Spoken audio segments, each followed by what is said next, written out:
Council of Monday, August 15th, 2022 shall come to order. Please rise for the Pledge of Allegiance. I pledge allegiance to the flag of the United States of America and to the republic for which it stands, one nation, under God, indivisible, with liberty and justice for all. Thank you. Motion to approve the agenda, please. Second. Moved by Mark, seconded by Gary. We approve the agenda. Is there any discussion? All in favor signify by saying aye. Aye. Opposed, same. Motion carries. To the consent agenda, you have a copy of the minutes of August 1st, 2022. We need approval of the bills and claims, of which you also have a copy. And we have one license tonight, excavator license, Cole Excavating. That's renewal. Motion, please. Second. Moved by Dana, seconded by Mike, that we approve the consent agenda. Is there any discussion? All in favor signify by saying aye. Aye. Opposed, same. Motion carries. Now is the time and place for anyone in the audience who wishes to address the council on any issue or concern that is not on the agenda. Please approach the podium, state your name first and last, and give your address so the clerk can properly enter in the minutes. This is not a discussion time nor a question and answer time, and you have 3 to 5 minutes. Welcome. Evening, Mayor, Council.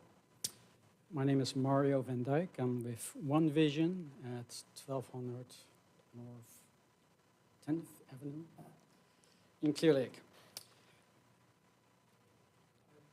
Opportunity to talk with you this evening. I'm extending a personal invitation to One Vision's gala event this October called Navigating the Waters of Inclusion. You may have already received a save the date invitation, but in the mail, but we'd like to share a little bit more information about this event tonight here. We believe this event to be a great event and has the possibility of enhancing our great community. Navigating the Waters of Inclusion is an event that will be held on Sunday, October 16, from 3 to 7 p.m. in the Surf Ballroom. It's a free event and will highlight the services that we, One Vision, provide to, and those services include smart homes, host homes, our thrift and recycling business, and our employment services. And those employment services will also highlight several of the employers in the area that have embraced the idea of including our workforce. This event will also connect and reconnect the Clear Lake community with One Vision, and more importantly, the people we serve, and engage the community with the idea of building an inclusive community. The central part of this event is a documentary called In a Different Key, which highlights the story of a woman, a mother, who tracks down the first person to ever diagnosed with autism. It's an elderly man in a rural Mississippi town, and she learns his life story, how it holds promise for her own autistic son.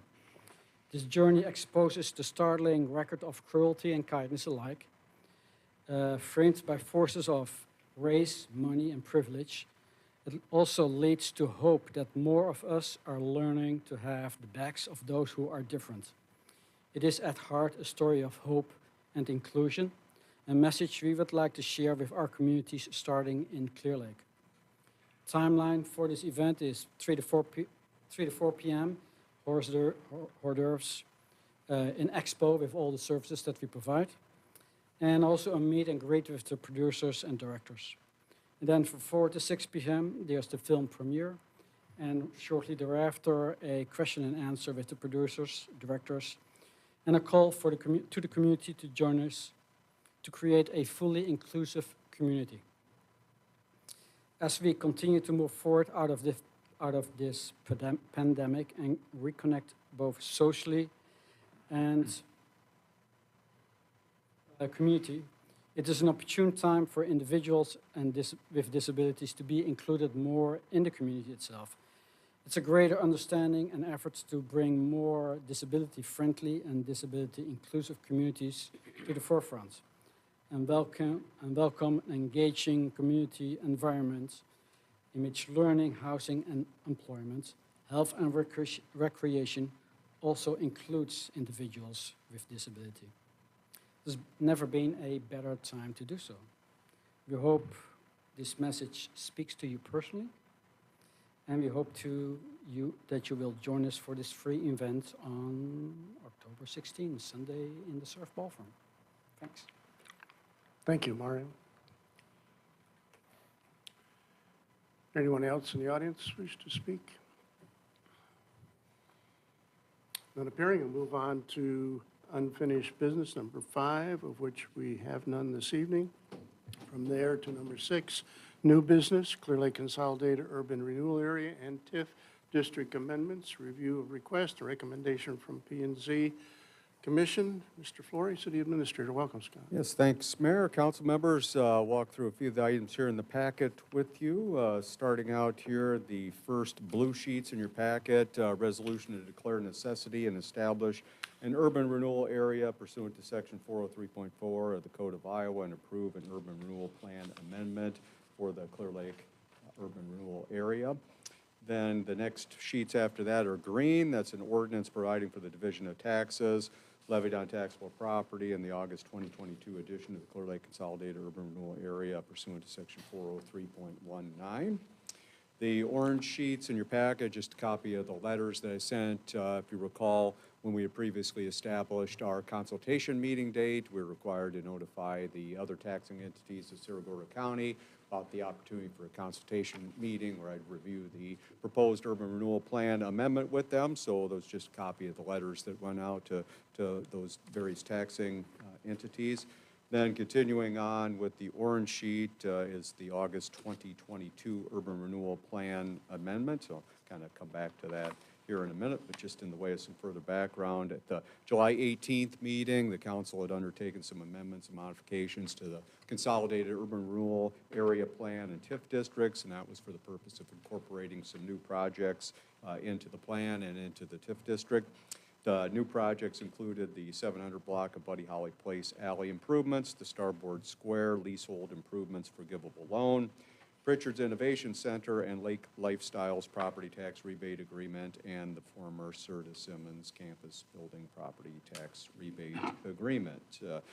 Because, as we had talked at the 18th, because of the anticipated duration of the development agreements being 7 years apiece, that they would exceed the remaining life expectancy of those underlying TIF districts. So the process that we started on the 18th was by ordinance. At that meeting, we deleted 4 parcels from the TIF area and the urban renewal area, and then the process, as I described it back on the 18th, and as we've done in the past on other projects, is then to put them back into the urban rural area and create a new TIF district involving those parcels as well. So that's, again, back to what we're doing tonight. Took the properties out, and now we're effectively be adding them back in tonight. Should mention also that that ordinance in your packet is prepared under the assumption that pursuant to Section 380.3 of the Code of Iowa, that you would waive the statutory requirement to have all 3 readings on that and proceed with final reading yet this evening. So again, as I mentioned, we had the consultation meeting here at City Hall on the 29th with the other taxing entities of the county. We also presented this at the July 26th meeting of the Planning and Zoning Commission based on the council's referral to that commission, and the commission, of course, is recommending that the plan amendment be approved and adopted by the council. We did also publish notice in the newspaper of tonight's public hearing on the proposal to amend the urban renewal area and plan. That was published in the Mirror Reporter on August 4th. And I should also mention that a couple of these projects are also evaluating state incentives. So as part of that process, local incentives are imperative and essentially a prerequisite for consideration for any state incentives there. So we'll be furthering that process along. In terms of future next steps, the September 6th, which would be a Tuesday because of Labor Day, would be the council meeting at the time we would set the date for a public hearing on the various development agreements. So we'd have ultimately 3 development agreements that would come out of this effort here this evening. We'd have a development agreement for Starboard Square, a development agreement for the Serta Simmons campus redevelopment, and a redevelopment agreement for the Pritchard properties as well. So we would publish notice of that public hearing on September 8th in the Mirror Reporter, and then at your meeting on the 19th, you would hold the public hearing and consider the development agreements. So continuing on just a little bit further, back to the orange sheets on the urban renewal plan amendment itself. Just kind of cover a little bit those various projects there. First one being the Serta Simmons campus redevelopment. Essentially, again, new owners undertaking redevelopment and renovation activities at the Serta Simmons campus. And that would involve light industrial manufacturing operations and job creation there. So the city's task there would be to provide taxing or financing assistance to the developer to complete and implement the redevelopment activities. Essentially, the development agreement would provide for annual appropriation, economic development incentive payments. Again, as I mentioned, that would be in a 7-year time frame and a cumulative amount not to exceed $375,000. The next project being the Pritchard Company's redevelopment project. Again, kind of a similar project, involves by the Pritchard Company redevelopment and renovation of the former Teen Quest building. And that would be for purposes of establishing the corporate headquarters of Pritchard Companies, Pritchard Commercial, Pritchard EV, and the creation of jobs in connection therewith, and then also redevelopment of the former gas station downtown at 8th and Main for use in the business operations of Lake Life Rentals. City would then enter into a development agreement with Pritchard Companies that would provide, again, for annual appropriation tax increment payments to the owner in the amount of $250,000 aggregate, cumulative, not to exceed the 7-year time period. The Starboard Square commercial renovation project involves Momberg Land LLC making improvements and renovations to an existing building at 1311 Bayou Road. And we would enter into an economic development forgivable loan agreement with Momberg Land LLC. That would be funded through an internal advance of funds and then abated back with future incremental property tax revenues that would be created by the property, and the amount of that would not exceed $50,000. And then probably the least interesting of those 4 is the 700 block of Buddy Holly Place Alley reconstruction project. So that's probably as long as I could drag that out. So if anybody has any questions, I'd be happy to answer those. Council, any questions for Scott? Receive any written communication prior to the public hearing, I just add that. Not a question, Scott, but just a quick comment on it. I know it's, like I say, it's a technical matter that we have to do to extend the life of these TIF districts, or as you said, create new ones. But I think the thing that's exciting to me is we're seeing a lot of economic activity in Clear Lake and a lot of investment. And of course, we partner with folks like this to do that. And so I think that's very exciting. And so thank you for your work on it. And it'll be terrific to see all of these projects develop. Lots of good projects. Yeah, so thank you. Thank you, Mayor. Any other comments, questions, Scott? Thank you, Scott. Now is the time and place for the public hearing with regard to the Clear Lake Consolidated Urban Renewal Area and TIF District amendments.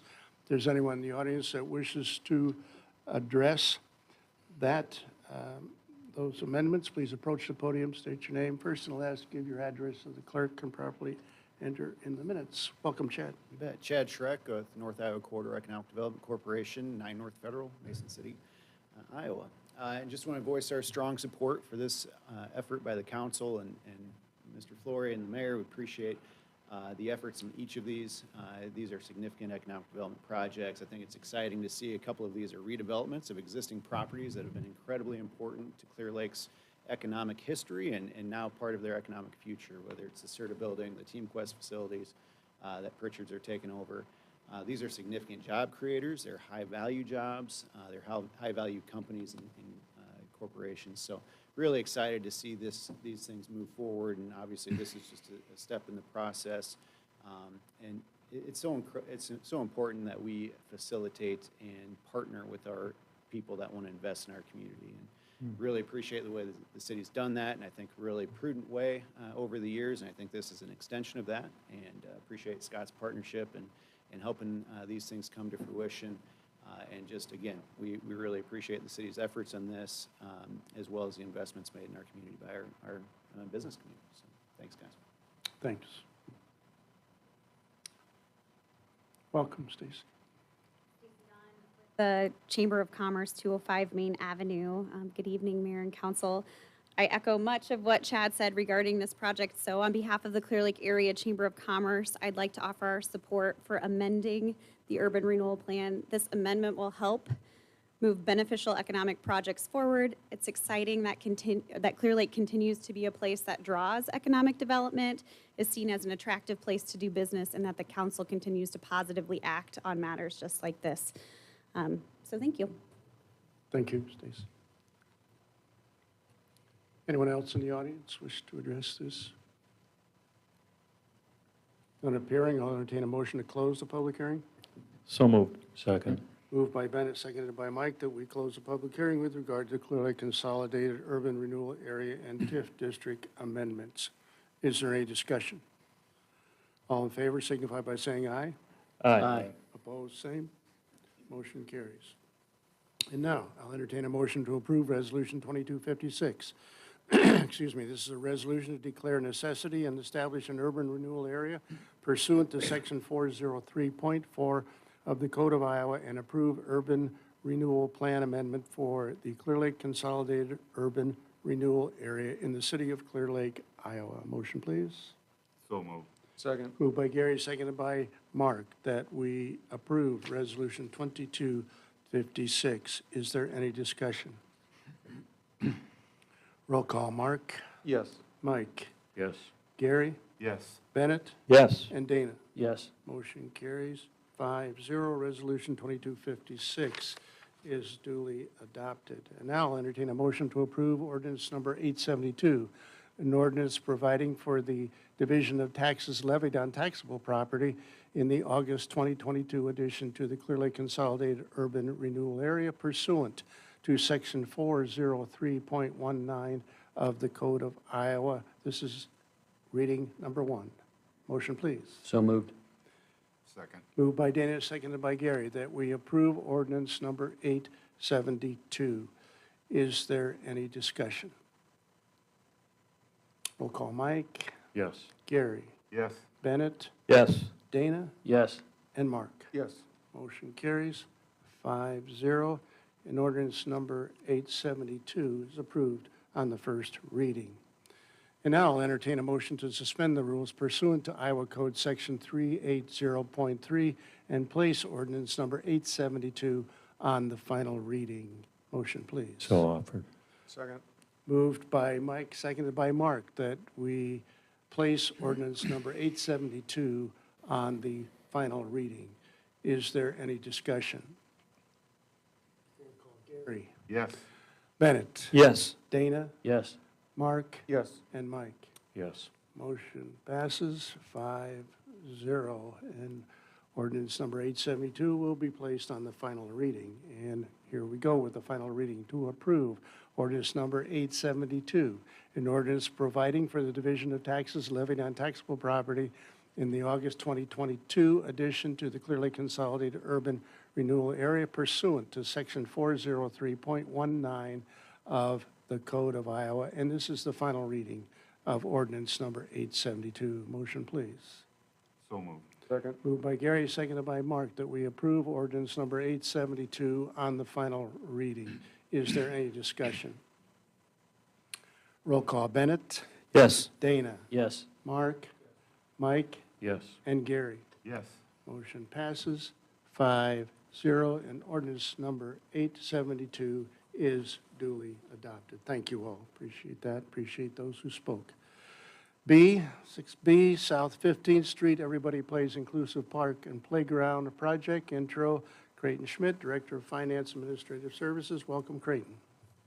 Thank you, Mayor and Council. You will find the resolution, plan, schedule, and estimate for this project in the gray section, followed by the white sheet there. Tonight, the council will set the date for the public hearing on the plan, specifications, form of contract, and estimate of cost for September 19th at 6 p.m. And also set the date for the bid letting on the project for September 13th at 2 p.m. The estimated cost, which is also what we have budgeted for this fiscal year, is $1.8 million. Notice of this public hearing will be published in the newspaper on September 1st, and it's anticipated that after the hearing, the council will make an award of contract for the construction. The project here, as you'll see in the plans, there's also a schedule laid out, hoping to get the project started this fall and wrapping up by Labor Day of 2023. So tonight, we have Christy King, who's worked on this project for many months now, from Berglund and Cram, to come up and give a little bit more detailed description on the plan and estimate. Thank you, Clayton. Welcome, Christy. So I'm just going to go over briefly what you have in your packet. We've kind of talked in more depth about the plans in the past. So as Creighton mentioned, bid letting on the 13th of September, and then hopefully starting with the chosen contractor soon after that. And then, you know, we've put forth a timeline that I think the project team thinks is very doable for the scope of this project. It's not artificially short or aggressive for the scale of this project, and we think that having a completion target for next September will help to encourage more people to be interested in this project and more competitive bids for this project. So, and then the budget that you have in front of you, we've kind of seen this before, but really that's just a summary of it, and that's was more of a roadmap kind of for us to use as a budget. This wasn't, you know, we designed a park and then kind of at the end just tallied up whatever it happened to be. This was the 1.8 million set forth by the council as the budget, so we really broke that down into what we could afford as far as the scope and be able to control the content of the project and do it as well as possible within that budget. So that's reflected in those numbers. And then just overall the plan, again, I think you have all seen that overall plan. Again, it's the shelter and the parking lot serving both sides of the park. We have a splash pad on one side and the inclusive playground on the other side, which utilizes the Everybody Plays equipment, but supplements that with some additional equipment and amenities. And I think, too, this might be your first chance kind of seeing the landscaping that's being proposed for the project, which I think is no small thing either, right? That a park, we've included a lot of amenities and hardscaping, but also a park is a respite in nature, and the landscaping is an important part of that. And what's being proposed is within the budget and within what we thought was maintainable, but also enhances the neighborhood as best as possible. And I think something that is kind of fun is on the shelter and with the landscaping and everything in this park, the plantings that were chosen at different times of the year kind of reflect different colors, a full spectrum of colors, which I think just kind of punctuates and enhances what we're trying to do at this park, that it's something for everybody. So that's my quick summary for you. So any questions for Christy? I don't have a question, but I was just going to recognize a lot of folks here, and this is a committee that had, I don't know, probably 15, 18 people on it, many of whom are in the audience tonight, put in, I think it's been about a year, somewhere along there, planning, so a lot of hard work has gone into this, and I mentioned last time that Christy's done just a really fantastic job laying this out, and I think she's really gone above and beyond what our expectations were as a consultant on this project. And I said the last time, I'll say it again, I think it's because she lives here and it's a point of pride for her, so just real happy with how the design has turned out. Yes. Well said, Scott, and I appreciate the patience that Christie had with all this as we went through. It's been a year plus? Yeah, it was a good, thorough process, right? Yep, yep. Yeah, thank you. Any other comments? Yes, just real quick, Mayor, and I want to thank you as well, Christie. Again, a terrific process. I think it's going to be a very exciting project, and really, it's an important theme in the history of Clear Lake. I appreciate Mario being here tonight, describing the Gala for One vision, and of course, the mission and the ministry to folks with disabilities historically, and then to have an all-inclusive playground to continue that and add to that, I think is, again, a very powerful kind of message that it sends to the people in our community and to all of North Iowa. So thank you to both of you for all your work in the community on this, so. I did also want to highlight, obviously, B&K was a large part of this Yes. project too, so. I Yes, want and them thank to you be to Jason recognized for as that, well. too. Yeah. Thank you. Great. Thank you. Therefore, council entertain a motion to approve Resolution 2257. This is a resolution to provide for a notice of hearing on proposed plans, specs, form of contract, estimate of costs for the Everybody Plays Inclusive Park and Playground Project, and that shall be on September 19th at 6 p.m. here in the council chambers, and for the taking of bids, therefore, by the City of Clear Lake, Iowa, and bids will be due September 13th at 2 p.m. here at City Hall, correct on that dates? Okay, great. Motion, please. So moved. Moved by Mark, seconded by Bennett, that we approve Resolution 2257. Is there any discussion? Call Dana, Yes. Mark, Yes. Mike, Yes. Gary, Yes.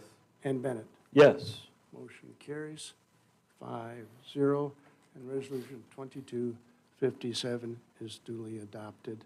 Once again, thank you, Christie. Appreciate that.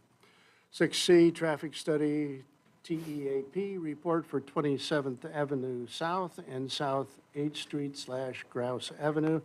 Intro, Creighton Schmidt, Director of Finance Administrative Services. Welcome, Creighton. Mayor and council. You will find the summary of findings and proposals in the gold section in your packet here.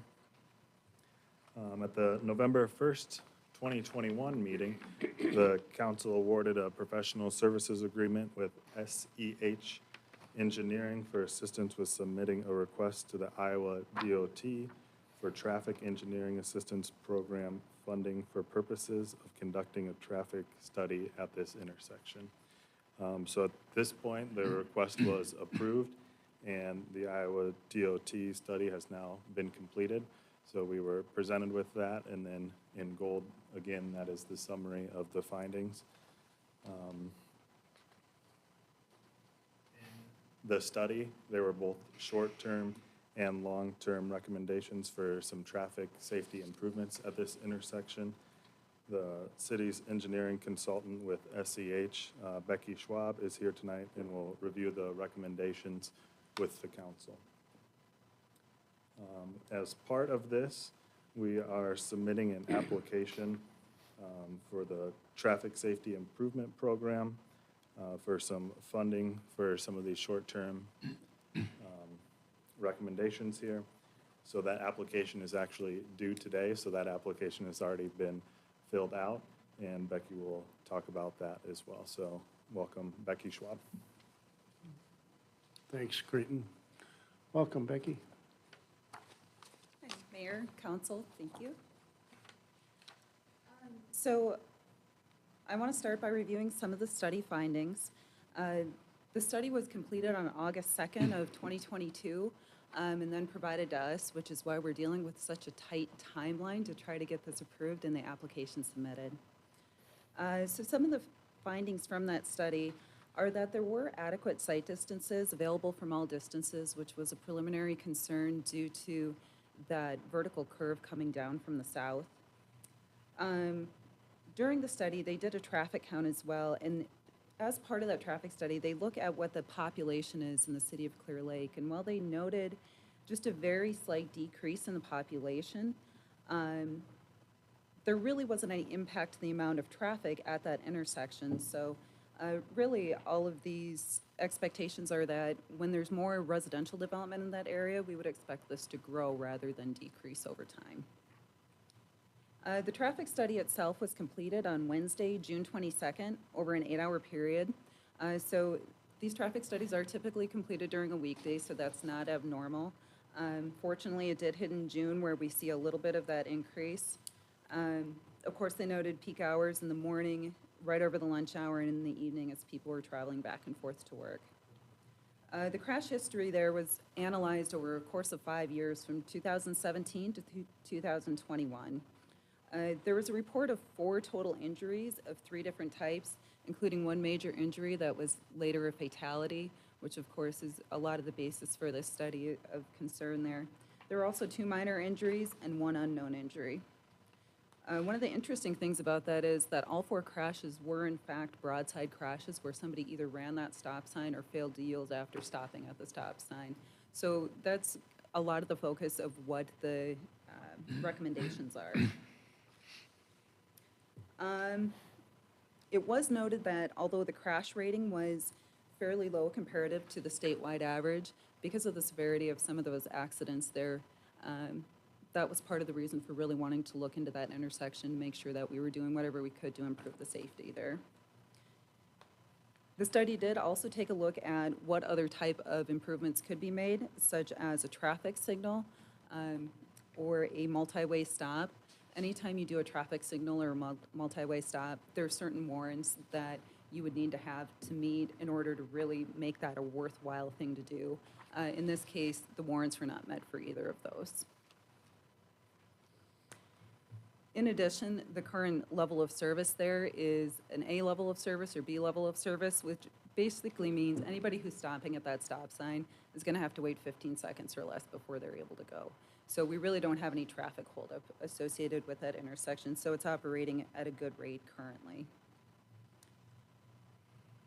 One other thing that was noted was that the signage in the area seemed to be either inadequate, some of it was placed too closely, or maybe just needed upgrades or replacements. So that actually ended up being the biggest focus of these short-term recommendations, is to just do some of those signage improvements. A lot of these tend to be lower cost improvements that can have a fairly significant impact. So things like sheeting upgrades, adjusting the placement and spacing of some of those signs is kind of the basic things that we're looking at here. Then to add on to that, there's sign conspicuity. So basically what that is an enhanced signage. Putting a flashing beacon on top of those stoplights actually has a proven track record of reducing the amount of crashes at the intersection. So that's one of the recommendations that we had going forward. Improving the pavement markings such as the stop line and stop bar, and then some of the striping leaving that intersection. Vegetation maintenance, which is just a typical thing that's going to get thrown in here. And then rumble strips. They listed both as a short-term and a long-term solution. So you can do temporary rumble strips to see if you like those. And if it ends up those rumble strips aren't working or we don't like the effects of those, they can create some noise for anybody who lives nearby those. Those could be removed later. If you do find that you like those, you can either leave those in place or do a permanent rumble strip. And then finally, the last suggestion they had is long-term, there's potential for a single-lane roundabout. After speaking some with the city and knowing the tight timeline we had, we recommended looking into those shorter-term recommendations and seeing if those worked. So the idea here is that if some of these lower-cost improvements and shorter-term things work for us, you know, if that investment pays off, perhaps there's not a reason to go through and necessarily do these longer-term investments. To that end, we've put together a application to the TSIP program. So that would be the Traffic Safety Improvement Program through the DOT. Applications are due every year on August 15th. You find out if you receive funding in the winter, so we would be looking at December or January. and then money becomes available that following June. So potentially the improvements that we requested funding for could be done as early as next summer. We put together an opinion of cost based on the improvements recommended, and we've come up with a total cost of $26,190. That does include a 10% contingency, which is allowable in the application.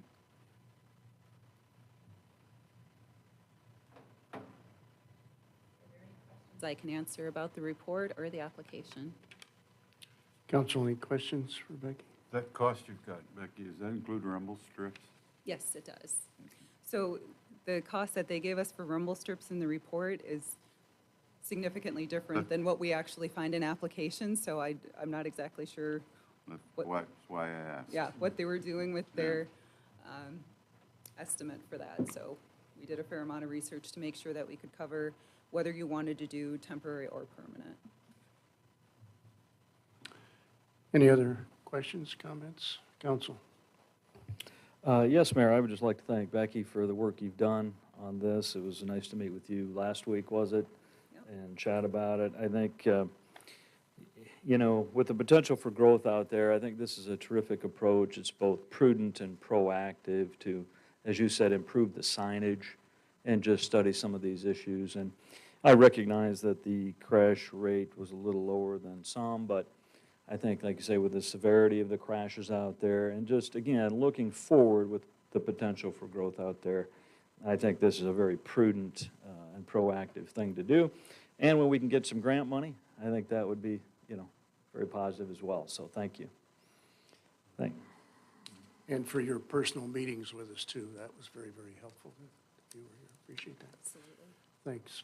Anyone else? Thank you. Therefore, I'll entertain a motion to approve Resolution 2258, a resolution authorizing the City of Clear Lake to submit an Iowa DOT Traffic Safety Improvement Program application for funding of intersection improvements at 27th Avenue South and South 8th Street/Grouse Avenue. Motion, please. So moved.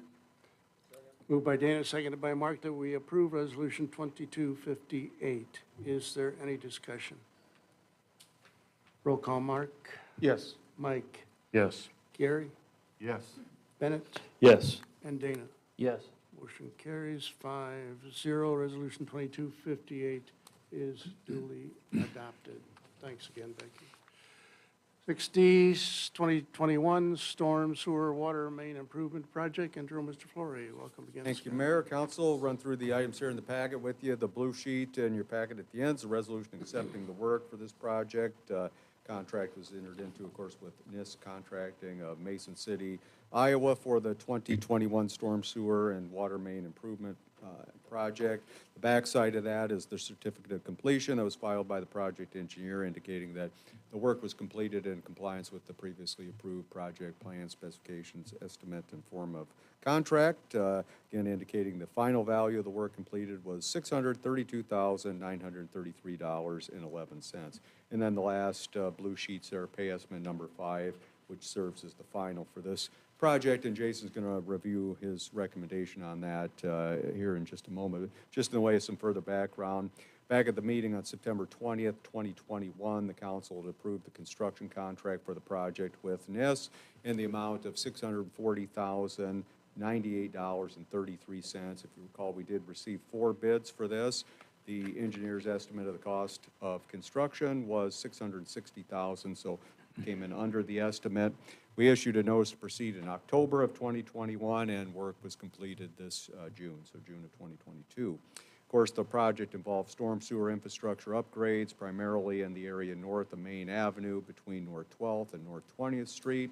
Also, we include in this project water main replacement, storm sewer upgrades along 8th Avenue Court and South 11th Street. So again, as I mentioned, the certificate of completion was filed this week with City Clerk indicating that the work is completed in compliance with project plan specifications. I do want to point out that the final value of work that I mentioned earlier was $632,933.11. So it's approximately $7,000 less than what the original contract amount was, about 1%. So always nice when they come in a little under budget. So I don't have anything further on that before Jason reviews the final pay estimate.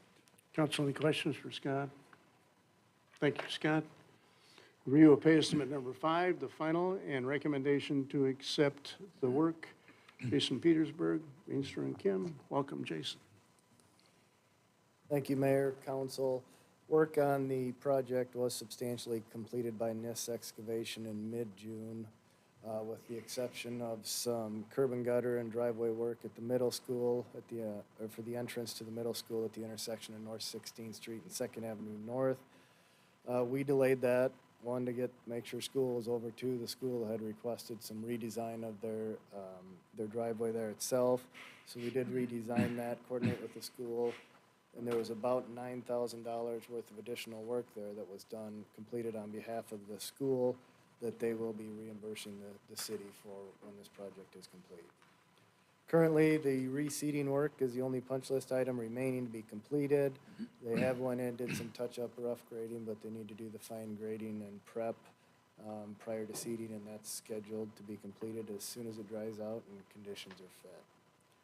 Pay estimate 5 in your packets is the final pay estimate for the project. The final value of work completed is $632,933.11, which is approximately $7,000 less than the original contract amount. The primary underruns from the original contract, we had anticipated there would be several sanitary sewer conflicts during the storm sewer and water main installation, and we only ended up having to lower 2 services, which resulted in some cost savings there. There were no change orders on this project. After subtracting the previous payments and the retainage, the net amount due to NISS Excavation for this pay estimate is $46,935.93. The inc does recommend payment as well as approval of the resolution making final acceptance of work. Any questions? For Jason with regard to 2021 storm sewer water main improvement project. None appearing. Thank you, Jason. Appreciate that. Therefore, entertain a motion to approve pay estimate number 5, which is the final payment with regard to that project in the amount of $46,935.93 to NISS Excavating, Mason City, Iowa. Motion, please. So offered. Second. Moved by Mike, seconded by Gary, that we approve pay estimate number 5. Is there any discussion? Just a quick comment. As many of you know, I've sat here for quite a few years now, and I really couldn't even come close to counting the number of infrastructure and underground projects we've done and the value of them in terms of dollars. And you know, it always kind of reminds me of replacing the water heater in your basement. It's very important to your house, but it isn't anything you drag people downstairs to look at and, boy, check out my new water heater. And this doesn't even show up, but it's so vital to the community moving forward, you know. And these are the kind of things that no one pays much attention to until they don't work. I imagine a lot of those folks out east would like to have had, or maybe even in Las Vegas, like to have had a little better drainage system recently. But anyway, I guess I applaud all the people that work on these things and just the planning that goes into financing all these things in an expedient way. And, you know, it's very good stuff, so thanks. I always enjoy looking at water heaters, especially one of those on-demand ones. I never get enough of that. If I'd have known that, I got one a few months ago. That'll be the next social event. Any other pertinent discussion? None appearing. I'll entertain a motion to, I have a motion. All in favor of pay estimate number 5, signify by saying aye. Aye. Opposed, same. Motion carries. Now I'll entertain a motion to approve Resolution 2259, which is a resolution accepting the work on this particular project. Motion, please. So moved. Second. Moved by Bennett, seconded by Dana, that we approve Resolution 2259. Is there any discussion? Roll call, Mike, Yes. Gary, Yes. Bennett, Yes. Dana, Yes. and Mark. Yes. Motion carries 5-0. Resolution 2259 is duly adopted. East Main, 8th Street to North 14th Street, reconstruction project, project update, review of pay estimate number 2, Jason Petersburg. Welcome again, Jason. Thank you again, Mayor, Council. Work on the East Main Avenue project is progressing well. As a reminder, Wicks Construction is the prime contractor on this project, and McKinnis Excavating is the subcontractor performing the utility and grading work. All utility work from South 12th Street to 14th Street is complete, with the exception of one storm sewer intake and one water main tie-in at the intersection of North 12th Street. That work is scheduled for tomorrow. The contract documents do allow the contractors to work on multiple stages as long as there's multiple crews there working. We don't want any streets sitting there closed with no work going on. So we did hand out notifications last week, and tomorrow they do plan to extend the road closure to 10th Street, so there'll be a total of 4 blocks that will be closed. Weather pending, the subgrade prep and subdrain and rock base will be installed from 12th Street to 14th Street by the end of next week. And we'll be down to just a 2-block closure again from 10th to 12th. Once that rock base is installed, the 2 blocks will be reopened to local traffic while work continues between 10th Street and 12th Street. The 10th Street to 12th Street closure is expected to last through the end of September, maybe into early October, weather pending. And then once that rock base is down, that'll be reopened to local traffic to get people back in their driveways until they show up to pave yet this fall. Pay estimate number 2 in your packets covers work completed in July, primarily the utility work between 12th Street and 14th Street. The net amount due with pay estimate number 2 to Wicks Construction is $298,856.03. Any questions? Council, any questions for Jason? Thank you very much, Jason. Therefore, I'll entertain a motion to approve pay estimate number 2 with regard to Main Avenue, 8th Street to North 14th Street reconstruction project, excuse me, in the amount of $298,856.03 to Wicks Construction, Decorah, Iowa. So offered. Moved by Mike, seconded by Gary, that we approve pay estimate number 2. Is there any discussion? All in favor signify by saying aye. Aye. Aye. Opposed, same. Motion carries. And now, under police report, I'd like to ask Connor Smith, please, to come forward up here in front of the dais, and I'll ask Chief to be there and support me.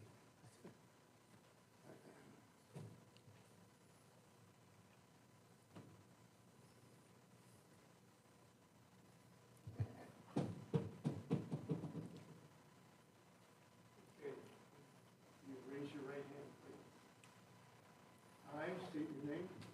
I, Connor Smith, Do solemnly swear do solemnly swear that I will uphold the Constitution of the United States that I will uphold the Constitution of the United States and the Constitution of the State of Iowa and the Constitution of the State of Iowa and the ordinances of the City of Clear Lake, and the ordinances of the City of Clear Lake, and will faithfully discharge the duties and will faithfully discharge the duties of police officer for the City of Clear Lake of police officer for the City of Clear Lake to the best of my ability, to the best of my ability, and that I will serve and that I will serve the citizens of the United States, the citizens of the United States, the State of Iowa, the State of Iowa, and the City of Clear Lake and the City of Clear Lake, honestly and faithfully, honestly and faithfully, and will obey the orders and will obey the orders of the officers and officials of the officers and officials placed over me according to law. placed over me according to law. Welcome to the Clear Lake PD, Officer Smith. Thank you, sir. Please stand.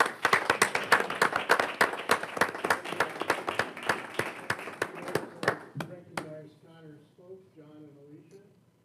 Please, and his wife Bethany. Welcome, pleased to have you.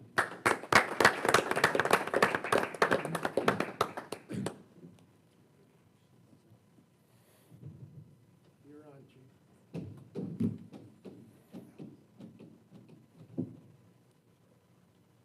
Thank you, Mayor, Council. Want to thank Connor's family and his wife to show up tonight, and also Captain Colby and Lieutenant Hines. Just to update you on our hiring process, in addition to Connor, we're excited to report that after 16 weeks, Ryan Lynn graduates the academy this Friday, so I'll be down there for that graduation. And he'll be back and he'll start his field training, so we're very excited to have a second officer back here. We will be swearing him in a future meeting. He started on a Monday that the academy started, so we couldn't get him in to be sworn in, but he'll be here probably at the next council meeting. One of our other new hires is our dispatcher, Paige Conklin, who some of you know are one of our evening dispatchers, will transition from communications to become a new officer on August 22nd. She then leaves for the academy on August 29th. And again, she'll also have to be sworn in later because, of course, there's no academy or no council meeting until September. We do have just one opening left, and that we do have a conditional offer out, and I believe it's been signed. To hopefully, it's a certified officer, a female, and she will start hopefully late August, early September. So at least on paper, we are actually at authorized strength, and we're very happy with that.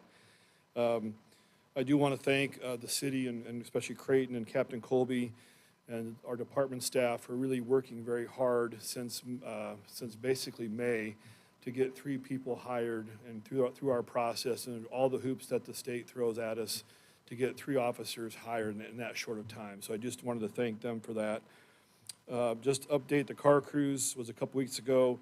We had many positive comments. There was really no issues that we handled during the cruise itself, even all the way around the lake. We were kind of short-staffed, but had some volunteers help us out and got them all through pretty quickly.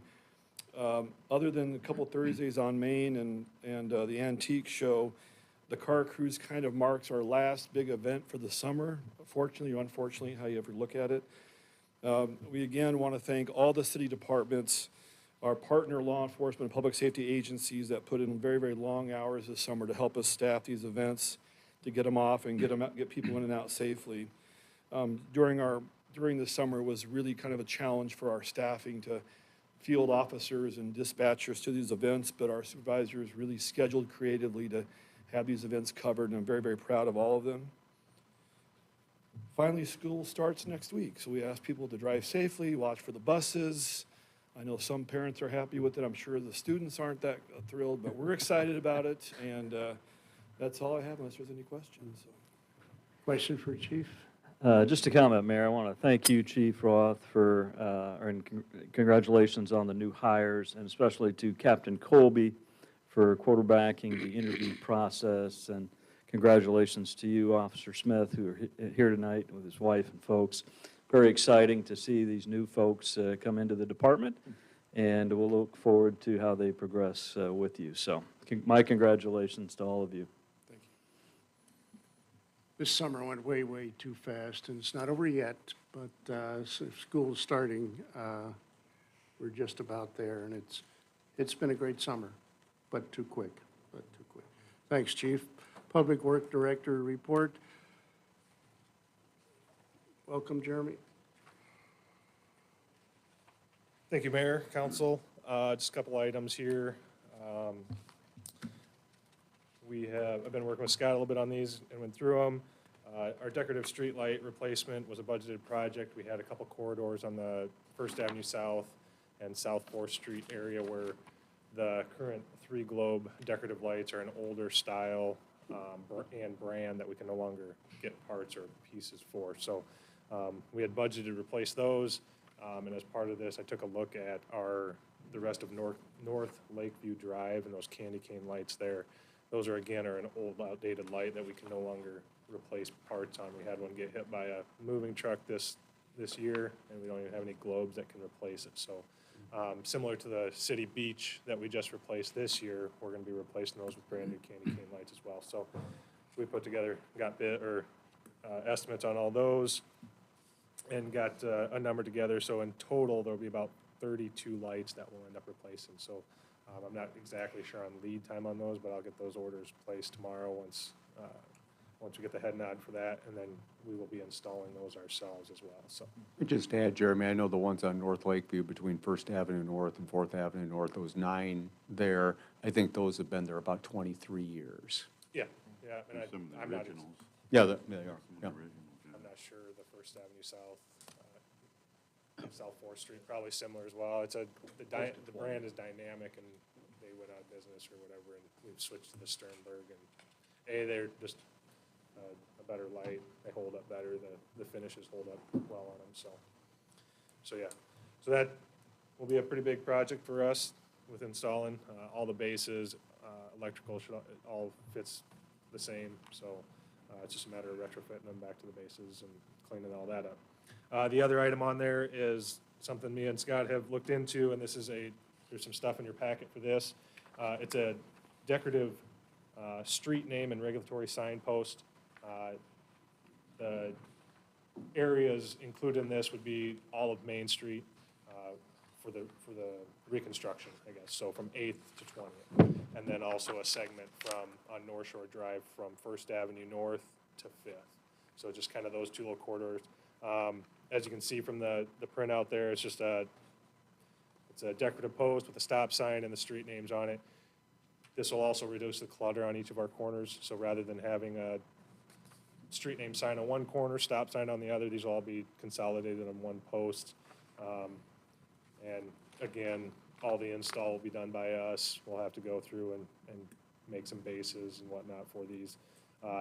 Probably won't get, depending on when these get ordered, we probably won't get these installed till spring, just because we're gonna have to make a lot of bases and figure out how we're gonna mount these, because they do take a concrete foundation, but we're not gonna go through ordering those, so we're gonna figure out a way to fabricate that ourselves in-house, so that they can be replaced and moved around if needed. So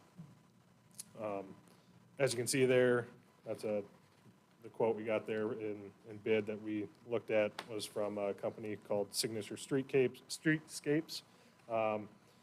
And the bid down there was just under 27,000. It'll probably be a little bit over that, because I'm gonna probably want to order some extra pieces just to have on hand as replacements and stuff when things do get damaged.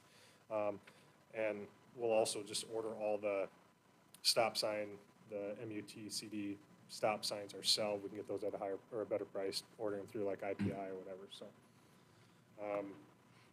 other than that, you have any questions on either of those? And they will make the street signs as well. So that back page is a green North Shore Drive, Main Avenue, just as a proof, but we'll give them the list. They'll make those street signs. So that is part of the bid.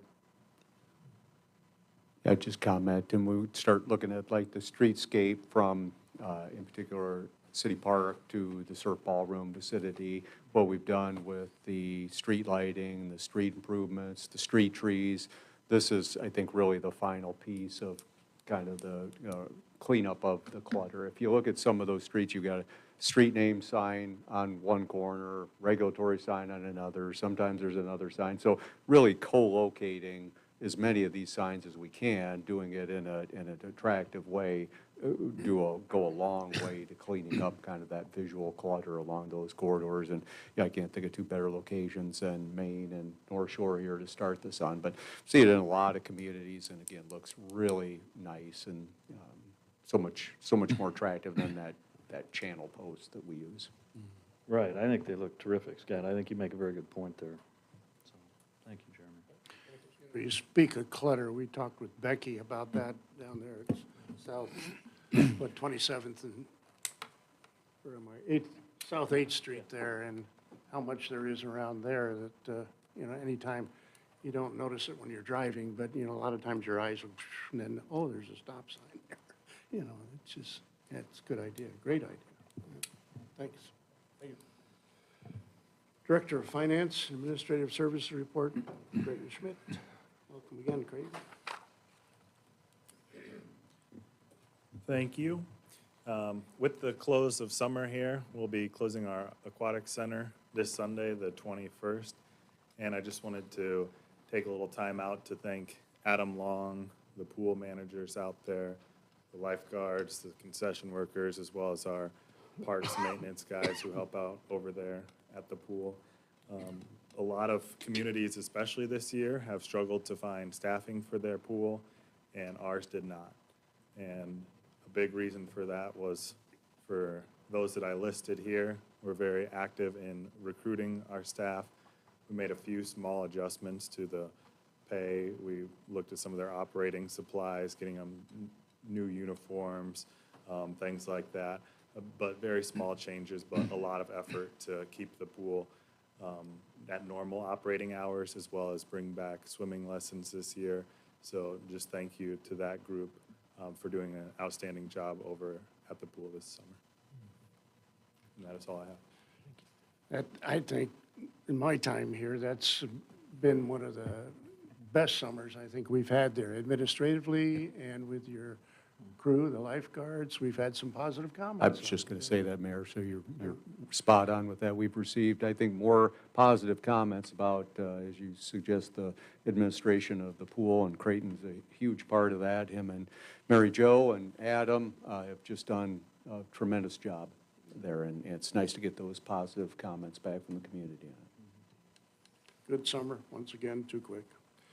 Under Mayor's report, Stacy, Chamber of Commerce CEO, welcome again, Stacy. Yes, thank you.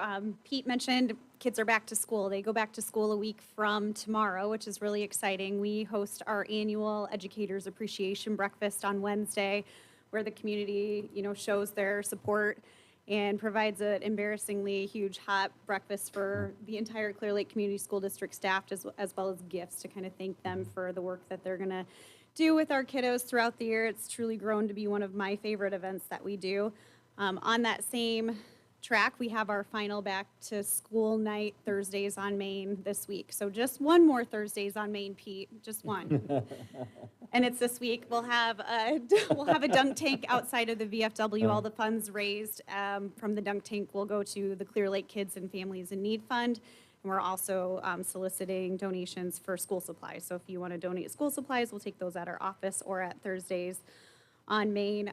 Huge thank you to Public Works and the city and the Clear Lake Police Department for their support of all of the events that we do. We're going from weekly events now to events every few months, which I think, is bittersweet, but it's nice to take a breath. And we're well underway and planning for Harvest Festival, which is on October 1st. So we hope to see you downtown for that.